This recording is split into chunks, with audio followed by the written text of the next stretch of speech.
Hi everyone, financial correspondent Danielle Martin here today with Brian Decker, founder of Decker Retirement Planning. You know, some analysts say that retirees could be hit by a tax torpedo come retirement. So Brian, how can we dodge that tax torpedo?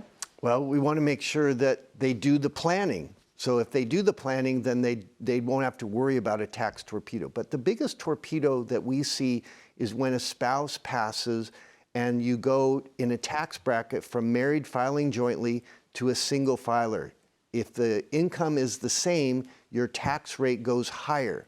So we want to make sure that during the rest of the year that the person is married filing jointly, they make sure that anything that they can do like Roth conversions, we want to do it then in a huge way because we can get more of the conversion done at a lower tax bracket.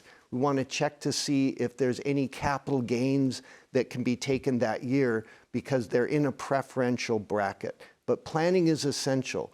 If there's anything that the surviving spouse is not going to handle, like rental real estate, we want to take those gains and properly rearrange their portfolio while they're in a better tax bracket married filing jointly. Brian, you're right. Proper planning is key. Another thing that's also key today is that you and your team put together an offer for our viewers. So if you don't know where to start, Brian has you covered. Tell us what's inside. They get the Safer Retirement Toolkit, and there's a whole chapter on the almost dozen tax strategies that we use for planning, but they should definitely call one of our planners and do the planning for retirement. If you have questions about your own retirement plan or anything regarding retirement, call, text, or go online to get your offer today. Thank you for watching. We'll see you next week.